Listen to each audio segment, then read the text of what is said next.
আসসালামু আলাইকুম রহমতুল্লাহ। আলহামদুলিল্লাহ রাব্বিল আলামিন ওয়াল আকিবাতু লিল মুত্তাকিন ওয়াসসালাতু ওয়াসসালামু আলা রাসূলিহিল কারীম আম্মা বা'দ।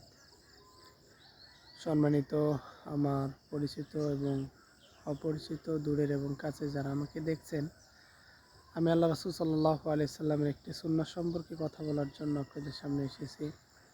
সর্বপ্রথম শুকরিয়া আদায় করে আল্লাহ তাআলার দরবারে যে আল্লাহ রাব্বুল আলামিন আমাদেরকে সুস্থ রেখেছেন, সুন্দর রেখেছেন, আমাদের জীবনে অসংখ্য নিয়ামত দিয়ে পরিপূর্ণ করেছেন, সেই রব্বুল আলামিনের দরবারে শুকরিয়া আলহামদুলিল্লাহ।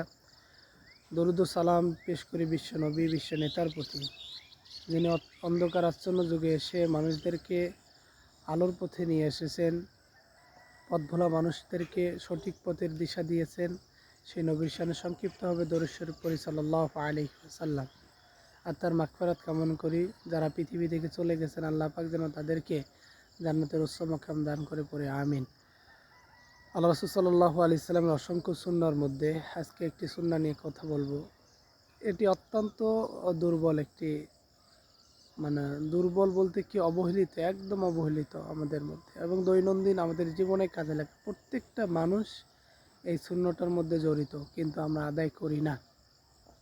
সে অবহেলিত একটি সুন্নাত হচ্ছে, রাসূল সাল্লাল্লাহু আলাইহি ওয়াসাল্লাম বলেছেন, তোমরা যখন ইস্তেঞ্জা করার জন্য অথবা বাথরুমে প্রবেশ করবে, বাথরুম বা পায়খানায় প্রবেশ করার সময় একটি দোয়া আছে। সেই দোয়াটি আল্লাহ রাসূল সাল্লাল্লাহু আলাইহি ওয়াসাল্লাম আমাদেরকে শিখিয়েছেন।